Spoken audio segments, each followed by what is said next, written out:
Hello friends, welcome to allonlinehelp.com। मैं हूं आपका होस्ट गुलाम असगर।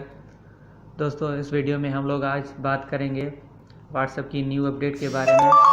तो दोस्तों, मैं आपको बताता चलूं, व्हाट्सएप ने एक न्यू अपडेट लाई है जिसमें बहुत ही कमाल का फीचर ऐड कर दिया है। तो वो बहुत ही मज़ेदार फीचर है जिसको आप जानकर बहुत आपको खुशी होगी। तो दोस्तों, अगर आपको हमारा ये वीडियो पसंद आए तो प्लीज़ इसे लाइक ज़रूर करें, और अगर आपने हमारे इस चैनल को सब्सक्राइब नहीं किया तो प्लीज़ इसको सब्सक्राइब कर लें, क्योंकि हम लोग बहुत अच्छी वीडियो अपलोड करते रहते हैं जिसका आपको नोटिफिकेशन मिल जाएगा। तो दोस्तों, चलो शुरू करते हैं। आपको सिंपल करना ये है कि प्ले स्टोर में जाना है।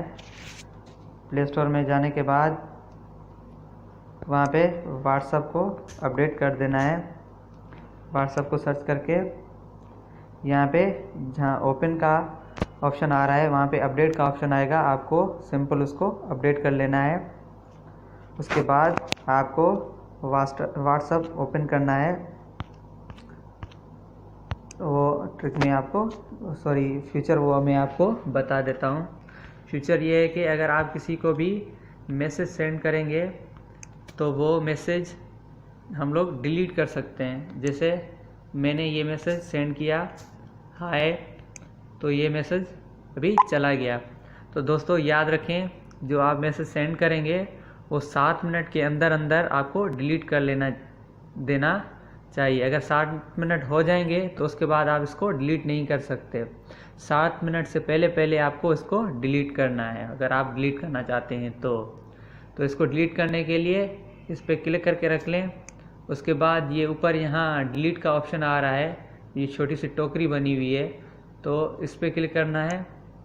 उसके बाद डिलीट फॉर एवरीवन पे क्लिक कर देना है, क्योंकि ऊपर वाले डिलीट फॉर मी से करेंगे सिर्फ आपके यहाँ से डिलीट होगा। सेकंड पे जो कैंसिल है, तो कैंसिल का आपको पता ही होगा कि कुछ भी नहीं होगा। और जो थर्ड में आ रहा है डिलीट फॉर एवरीवन, आपको उस पर क्लिक कर देना है। तो ये देखें, यू डिलीटेड दिस मैसेज का यहाँ पे आपको दिखाई दे रहा है। तो दोस्तों, ये जिसको मैंने अभी मैसेज सेंड किया है वो वहाँ से मैसेज डिलीट हो गया होगा। तो दोस्तों, अगर आपको हमारा ये वीडियो पसंद आए तो प्लीज़ इसे लाइक ज़रूर करें, और अगर आपने हमारा चैनल सब्सक्राइब नहीं किया तो प्लीज़ हमारे चैनल को सब्सक्राइब कर लें। Thanks for watching.